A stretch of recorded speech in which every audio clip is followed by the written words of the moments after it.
Live. News 8 at 5 starts now.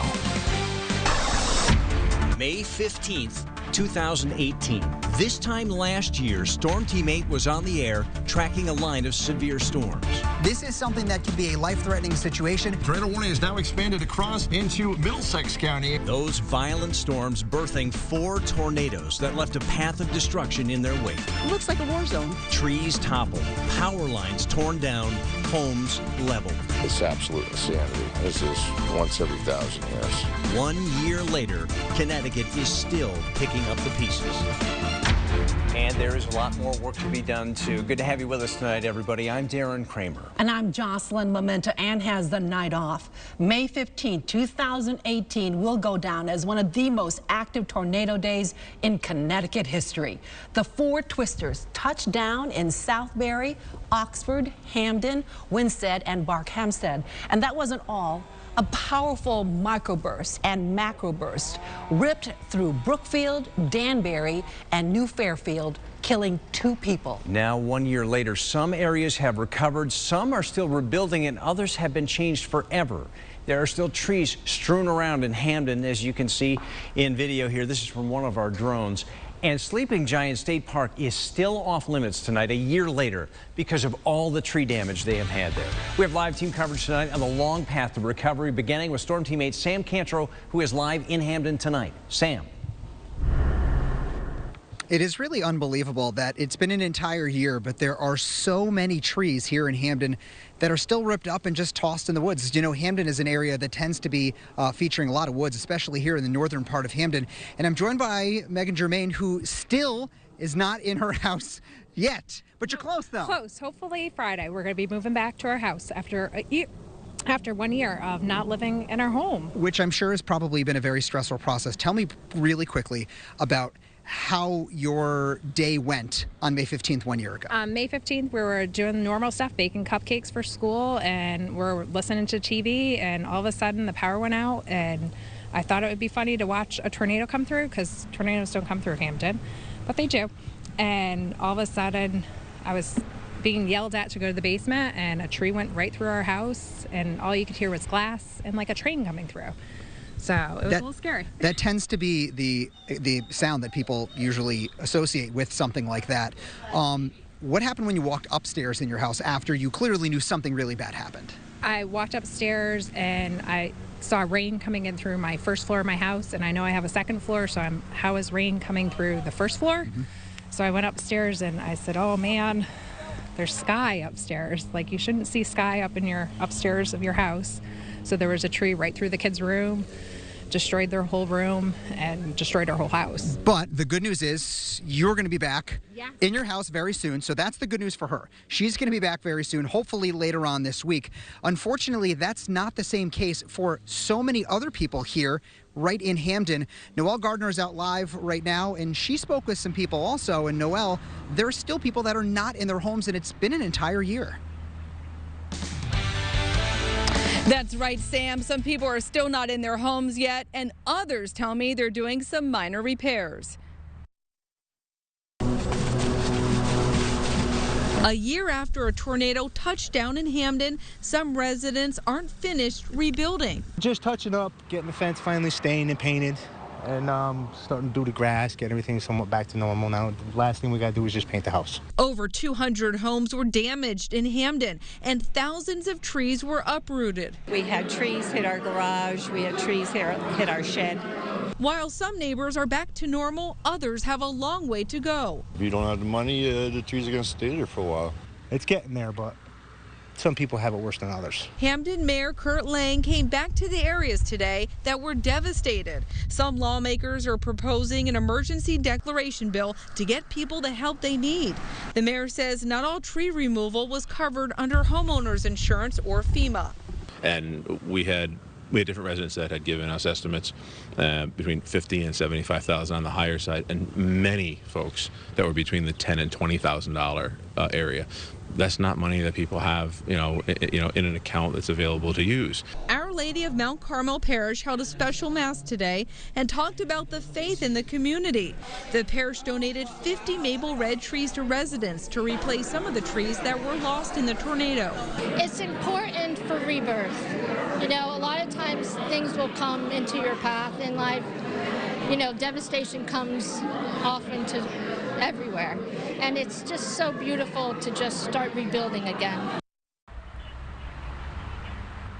The mayor tells me the expense for the town of Hamden was just shy of $3 million. Now we're going to send things over to Ashley. She's in Beacon Falls, another hard-hit area. Ashley? That's right, Noelle. This was a very hard-hit area. I'm actually standing at one of the homes on Bonner Street, just off Bethany Road. And according to the National Weather Service, this is the area where that second tornado touched down that eventually traveled into Hamden. So in this yard alone, you could see these were pretty massive trees that were taken out. And even as you can see behind me, it's very obvious that the devastation is still there. You have trees that are sheared in half. You have huge trees that are knocked over onto one another. So there's still quite a bit of evident damage actually here in Beacon Falls. Now, I spoke to some of the neighbors here and I spoke to some of the neighbors on another street, and it took months for some people to actually get the trees cleared up. And I'm going to be speaking to those neighbors coming up in the 5:30 hour. Now, hopefully, this is going to be a relatively quiet season. At least for today, it's been relatively quiet. But, you know, this, of course, leaves a lot of fear instilled in people when the sky starts to get dark, when there's the possibility of storms. So hopefully we don't have to talk about anytime soon. Right, Joe? Actually, that is true. Yeah, we've got a couple of showers, maybe a thunder shower overnight tonight, but nothing like what was going on exactly 1 year ago right now. And, of course, yes, these were deadly storms. It was 5:10 p.m.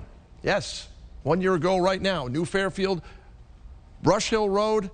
One fatality, a 41-year-old woman killed with a tree onto the car, and a 3-year-old was in that car and survived.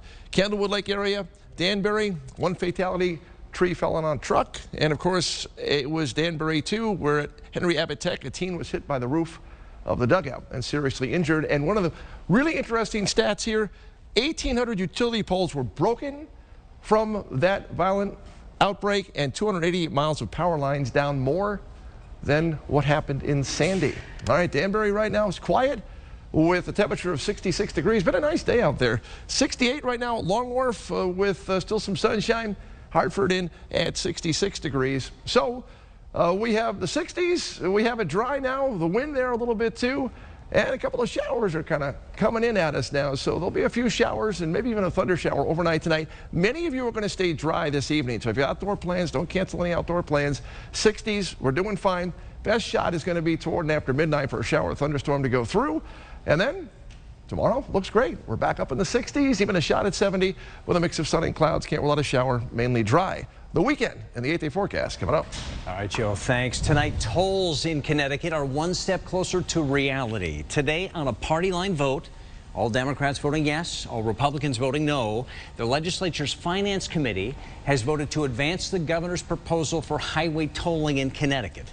But the proposal has no details yet on cost or the number of gantries that would go up along on I-95, I-84, I-91, and the parkways. Those details are still being written, and House Democrats are expected to get a look at those details in a closed-door caucus at the Capitol tonight. Also tonight, cuts on the table with the latest school budget in Middletown. News 8's Mario Boone sat down exclusively with the district superintendent ahead of tonight's high-stakes vote. And Mario, do we know what's on the chopping block? Well, Darren, that is the big question tonight. The district asking for an 8.8% budget increase, but that is in question, and there could also be cuts to the current budget, according to the superintendent. Potential education budget cuts in Middletown, pitting some common council members against leaders of the town's school district. Tonight is going to be unpredictable. Middletown School Superintendent Michael Connor. They know what we need. They know what is necessary to move the district forward. Sounding the alarm ahead of tonight's budget vote, telling News 8 any cuts would harm your children's education and hurt programming at a new middle school being built. That will be eliminated. Our work that we do with the Black and Puerto Rican Caucus around closing the achievement gap. This has been a state initiative. Our contribution to that initiative would be eliminated. Our pre-K initiative, 90% of our 3 and 4-year-olds within the town of Middletown are participating in that.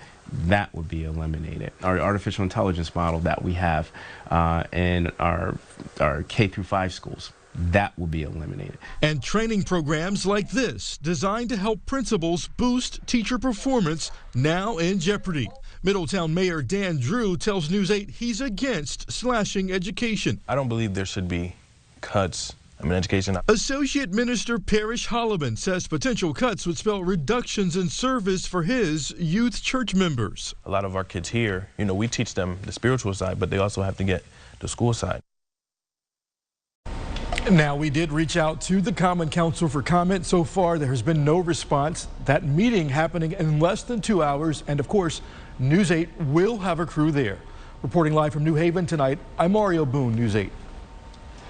New at 5, police in New Haven are hoping a $500 reward will help them track down a suspected bank robber. This is the man they are looking for. He was caught on surveillance at the Key Bank on Grand Avenue Tuesday afternoon. Police believe he is also a suspect in 2 other bank robberies in the Elm City. Coming up here, a light shining through the cracks for homeowners with crumbling foundations. The first crumbling foundation to be replaced using public funds is now complete. I'm George Colley in Tolland with the homeowner story. Plus, breaking news, a helicopter crashed into Manhattan's Hudson River. We will have the latest on this. Also, more fire in the fight against e-cigarette makers. We'll tell you about the first state to sue Juul for targeting underage users. And new tonight at 6, bed bugs come crawling back to a Waterbury High School for a 3rd time, and parents want answers about the pesky problem.